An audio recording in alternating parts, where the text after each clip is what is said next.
Hi hello friends, నమస్తే. Welcome back to my channel. ఎలా ఉన్నారండి అందరూ?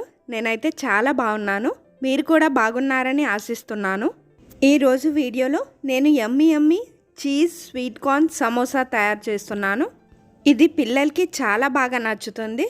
పిల్లలు ఏదైనా వెరైటీగా స్నాక్ అడిగినప్పుడు ఇలా చీజ్ స్వీట్ కార్న్ సమోసా తయారు చేస్తే పిల్లలు చాలా ఇష్టంగా తినేస్తారు.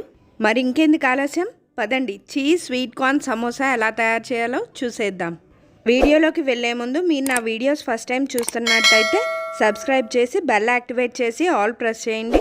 అప్పుడు నేను కొత్త వీడియో పెట్టిన వెంటనే మీకు నోటిఫికేషన్ వస్తుంది. చీజ్ స్వీట్ కార్న్ సమోసాకి కావాల్సిన పదార్థాలు చూసేద్దాం. ఒక పెద్ద సైజు ఉల్లిపాయను తీసుకొని చిన్న చిన్న ముక్కలుగా కట్ చేసి పెట్టుకోవాలి. 8 పచ్చిమిరపకాయలు చిన్న చిన్న పీసెస్ కింద కట్ చేసి పెట్టుకోవాలి. ఒక 1 టీ స్పూన్ జీలకర్ర తీసుకోవాలి. ఒక మొక్కజొన్న పొత్తు స్వీట్ కార్న్ తీసుకొని దాన్ని ఒలుచుకొని ఉడకబెట్టి పెట్టుకోవాలి. నేను ఇక్కడ 100 గ్రామ్స్ చీజ్ తీసుకున్నాను. చీజ్ని తురిమి పెట్టుకోవాలి. ఒక 1 టీ స్పూన్ సాల్ట్ తీసుకోవాలి. ఒక పావు టీ స్పూన్ పసుపు, ఒక పావు టీ స్పూన్ కారం, ఒక పావు టీ స్పూన్ మసాలా పొడి తీసుకోవాలి. సమోసాలు ప్రిపేర్ చేయడానికి నేను సూపర్ మార్కెట్లో కొన్న సమోసా షీట్స్ తీసుకున్నాను. ఇప్పుడు చీజ్ స్వీట్ కార్న్ సమోసాకి స్టఫింగ్ తయారు చేసుకుందాం. ఒక కడాయి పెట్టుకొని స్టవ్ ఆన్ చేసుకొని 2 స్పూన్స్ ఆయిల్ వేసుకోవాలి. ఆయిల్ వేసుకున్న తర్వాత మనం తీసుకున్న 1 స్పూన్ జీలకర్ర వేసుకోవాలి.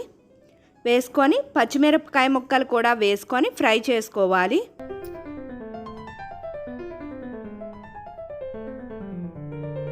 జీలకర్ర పచ్చిమిర్చి ఫ్రై అవుతుండగానే మనం కట్ చేసి పెట్టుకున్న ఉల్లిపాయ ముక్కలు వేసుకొని ఫ్రై చేసుకోవాలి.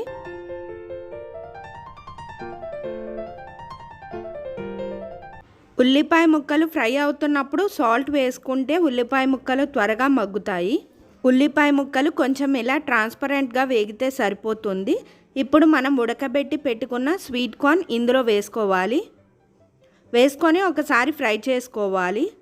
ఒక 1 మినిట్ ఫ్రై చేసుకున్న తర్వాత మనం తీసుకున్న పసుపు, కారం, గరం మసాలా వేసుకొని ఫ్రై చేసుకోవాలి. నేను ఇక్కడ మా టేస్ట్కి తగ్గట్టు ఉప్పు, కారం, మసాలా అన్నీ వేసుకున్నాను. మీరు మీ టేస్ట్కి సరిపడా వేసుకోండి. కారం, మసాలా అది వేసుకున్న తర్వాత ఒక 2 మినిట్స్ ఫ్రై చేస్తే సరిపోతుంది. ఇప్పుడు స్టవ్ ఆఫ్ చేసుకొని తురిమి పెట్టుకున్న చీజ్ వేసుకోవాలి. చీజ్ వేసుకున్న తర్వాత ఒకసారి కలుపుకొని చల్లారబెట్టుకోవాలి. Cheese sweet corn samosa stuffing ready అయిపోయింది. సమోసా ఫ్రై చేసుకోవడానికి స్టవ్ ఆన్ చేసి ఒక కడాయి స్టవ్ మీద పెట్టుకొని డీప్ ఫ్రైకి ఆయిల్ హీట్ చేసుకోవాలి. సమోసా స్టిక్ చేసుకోవడానికి ఇక్కడ 2 స్పూన్స్ మైదా పిండి తీసుకొని వాటర్ పోసుకొని పేస్ట్లా కలుపుకోవాలి. సమోసా షీట్ తీసుకొని దాన్ని సమోసాలా స్టిక్ చేసుకొని లోపల స్టఫింగ్ పెట్టి ఆ తర్వాత దాన్ని ఫోల్డ్ చేసి సమోసాలా స్టిక్ చేసుకోవాలి. నేను వీడియోలో చూపిస్తున్నాను చూడండి, ఇలా చేసుకుంటే సరిపోతుంది.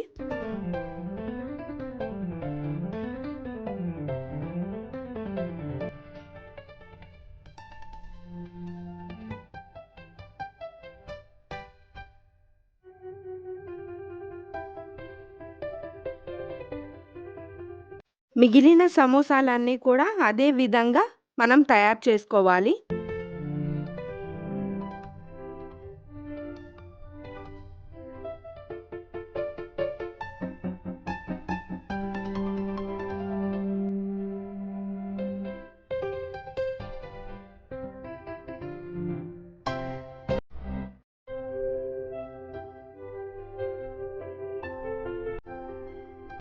ఇప్పుడు ఆయిల్ హీట్ అయింది.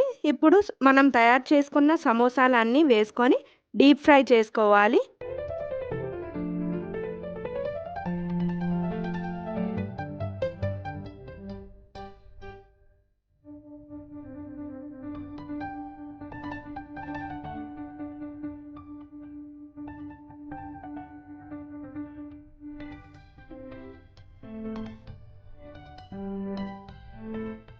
ఇలా గోల్డెన్ బ్రౌన్ కలర్ వచ్చే వరకు మనం 2 వైపులు తిప్పుకుంటూ డీప్ ఫ్రై చేసుకోవాలి. మనం ఫ్రై చేసుకున్న సమోసాలన్నింటినీ ఒక టిష్యూ పేపర్ మీద వేసుకోవాలి. టిష్యూ పేపర్ మీద వేసుకుంటే ఎక్సెస్ ఆయిల్ ఏమైనా ఉంటే టిష్యూ పేపర్ లాగేస్తుంది. ఇదే విధంగా మనం తయారు చేసుకున్న సమోసాలన్నింటినీ గోల్డెన్ బ్రౌన్ కలర్ వచ్చేంత వరకు ఫ్రై చేసుకొని ప్లేట్లోకి తీసుకోవాలి. అంతేనండి, cheese sweet corn samosa ready అయిపోయింది. ఇవి టీ టైం ఈవినింగ్ స్నాక్గా తినడానికి చాలా బాగుంటుంది. పిల్లలు కూడా స్కూల్ నుండి రాగానే ఈవినింగ్ స్నాక్గా పెడితే చాలా ఇష్టంగా తింటారు. ఈ చీజ్ స్వీట్ కార్న్ సమోసా మీకు ఎలా అనిపించిందో కమెంట్ సెక్షన్లో కమెంట్ చేయండి. మీకు ఈ వీడియో నచ్చినట్లయితే మీ ఫ్రెండ్స్కి రిలేటివ్స్కి షేర్ చేయండి. మళ్ళీ ఒక మంచి వీడియోతో కలుద్దాం. అంతవరకు please like, share, comment and don't forget to subscribe to my channel. Thank you for watching.